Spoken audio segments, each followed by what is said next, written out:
Jubilito TV Official. Alright!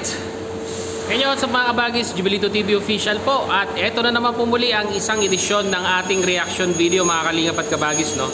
Pero bago pa lahat, mega love shoutout muna kay Kuya Val Santos Matubang, Ate Edna Vlogs at kay Kalingap Rab. Mega love shoutout po sa inyong lahat.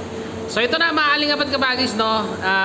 Kwan lang ito, sisekundahan ko lang yung naging video upload natin kahapon regarding po sa suspension na nangyari kay Dr. Lab at sa nangyaring penalty po, no, na 5,000 pesos mga kalingap at kabagis.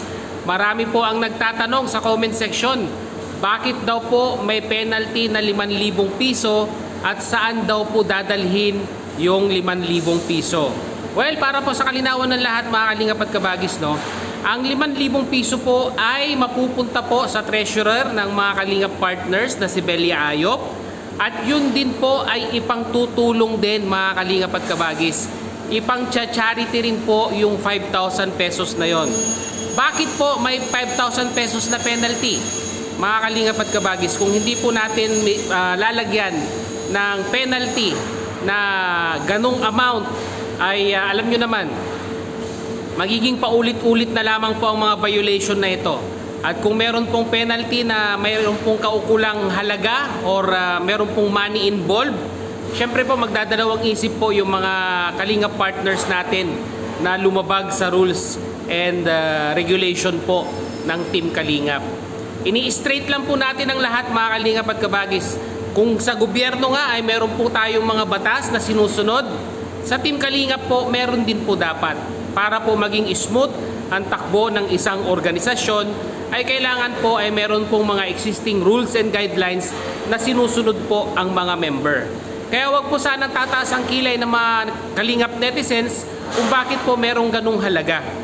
Para po maiwasan na pag sila po ay nagkaroon ng ganitong penalty, ay magdadalawang isip na po yung umulit mga kalingap at kabagis. Dahil nga po, meron pong naka-involved na financial penalty sa bawat violation po na magagawa.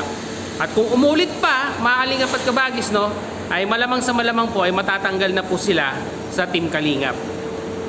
Kung lang po ito, mga kalingap at kabagis, clarification, no, para naman po sa mga nagtatanong na mga kalingap netizens natin kung bakit nga daw po may penalty ito pong si Dr. Lab.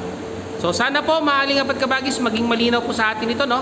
At wag na po tayong mag-agam-agam kung saan po mapupunta yung perang ibabayad nila sa treasurer po ng Team Kalingap. So hanggang dito lang mga kalingap at kabagis, Jubilito TV Official po.